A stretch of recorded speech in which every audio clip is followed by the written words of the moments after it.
રાજુલા નજીક આવેલ દેલવાડા પાસે આવેલ ગુપ્ત પ્રયાગ ખાતે દાદાજી વૃદ્ધાશ્રમ આવેલું છે અને અહીં ભગવાન કૃષ્ણનું પૌરાણિક મંદિર પણ આવેલું છે। અહીં દાદાજી વૃદ્ધાશ્રમમાં ઘણા બધા વૃદ્ધોની ગુપ્ત પ્રયાગના મહંત વિવેકાનંદ બાપુ દ્વારા દેખરેખ કરવામાં આવી રહી છે।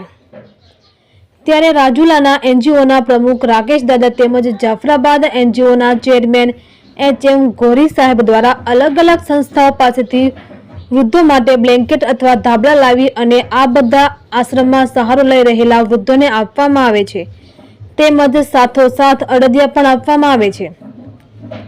દર વર્ષની જેમ આ વર્ષે પણ આ એનજીઓ દ્વારા આજે દાદાજી વૃદ્ધાશ્રમમાં વૃદ્ધોને ધાબળા અર્પણ કરવામાં આવ્યા હતા તેમજ એનજીઓના પ્રમુખ રાકેશ દાદાના ધર્મપત્ની ગીતાબેનનું ટૂંકી માંદગી બાદ અવસાન થયું હતું। તેઓને 1 મિનિટનું મૌન રાખી શ્રદ્ધાંજલિ આપવામાં આવી હતી।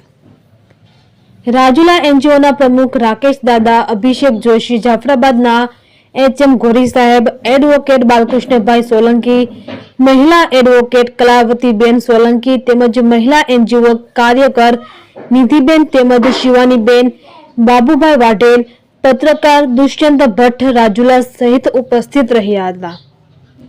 રિપોર્ટર બાબુભાઈ વાઢેલ, જાફરાબાદ।